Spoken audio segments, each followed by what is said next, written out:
역대상 11장에는 굉장히 흥미로운 에피소드가 하나가 소개가 되고 있는데, 그것은 베들레헴의 우물물을 마시고 싶었던 다윗과 이 다윗을 위하여 적진을 뚫고 그 물을 길어온 3명의 용사들에 관한 에피소드예요.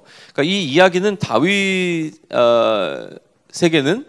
그를 위하여 목숨을 걸 수 있었던 사람들이 있었다라고 하는 사실을 명확하게 보여주는 에피소드거든요. 그러니까 누구나 부러워야 할 만한 이야기죠.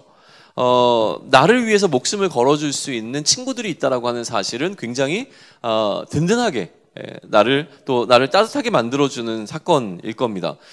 그러니까 이제 이 에피소드를 읽으면서 자연스럽게 어떤 생각을 하게 되냐면, 나에게도 그러한 동역자가 있는가라는 생각을 하게 되는 거죠. 과연 나를 위하여 목숨을 걸어줄 수 있는 친구들이 있는가, 나를 위하여 목숨을 걸어줄 수 있는 동역자가 있는가라고 하는 이 질문을 스스로에게 던져볼 수 있는 어떤 시간들입니다.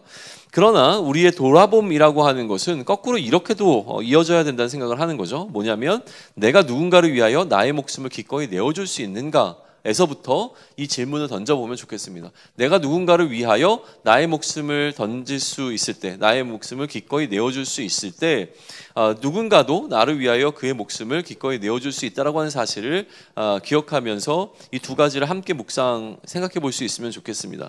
내가 누군가를 위해 목숨을 걸어야 한다면 그 이유는 크게는 두 가지로 묶어볼 수 있을 겁니다. 첫 번째는 사랑하기 때문이겠죠.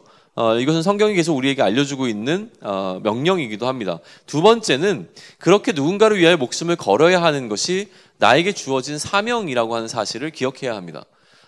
우리는 사랑하기 때문에, 사랑하는 존재이기 때문에 누군가를 위하여 기꺼이 나의 목숨을 내어줄 수 있는 존재, 우리의 존재적 의미가 거기에 있는 것이지만, 또 한편으로는 그것이 우리가 감당해내야 될 우리의 사명이기 때문에 우리는 누군가를 위하여 기꺼이 우리의 목숨을 내어줄 수 있어야 한다는 것이죠. 그러니까 사명은 우리로 하여금 우리의 목숨을 걸 수 있을 정도가 되어야 된다라고 이야기를 하고, 그렇게 목숨을 거는 것 자체가 우리의 사명이 되어진다라는 이야기를 하고 있는 거죠. 하지만 이 에피소드는요, 목숨을 걸고 물을 구해온 것에서 멈추지 않습니다.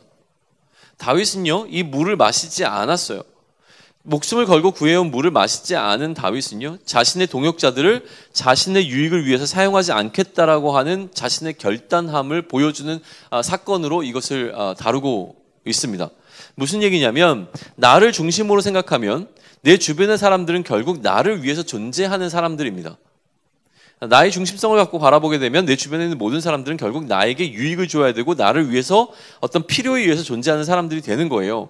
그러나 이들을 나와 관계 맺도록 하신 그 이유를 곰곰이 생각해 보면, 하나님께서 나에게 이러한 동역자들을, 이러한 친구들을, 이러한 나의 주변에 있는 사람들을 나에게 허락한 이유는 나의 유익을 위한 것이 아니라 나의 사명을 위하여 주셨다라고 하는 사실을 우리 놓치지 말아야 한다고 하는 것이죠. 이것을 놓칠 때 나의 인간관계는 결국 나의 욕망을 위한 도구와 수단에 불과합니다. 그러나 하나님의 사명으로 기름 부음 받아 그리스도가 된 우리라고 하는 사실을 기억하면, 다윗이 지금 자신이 왕이 되었고 이 왕을 위하여 헌신한 자들을 자신의 사사로운 목적을 위해서 사용하지 않겠다라고 선언한 것과 마찬가지로, 하나님의 사명으로 기름 부음 받아 그리스도가 된 우리는 이 사명을 위해 나에게 선물로 주신 동역자들을 올바로 대할 수 있는 지혜가 있기를 소망합니다. 그리고 나도 누군가의 사명을 위한 선물이 기꺼이 되어줄 수 있는 그러한 삶을 살아갈 수 있기를 소망합니다. 이것을 통하여 우리에게 주어진 그 하나님이 맡기신 그 사명을 잘 감당하고, 이 사명을 위해서 우리가 함께 연합하며 서로에게 귀한 선물로서, 동역자로서 세워질 수 있는 그러한 관계 맺음이 일어나기를 기대합니다. 아멘.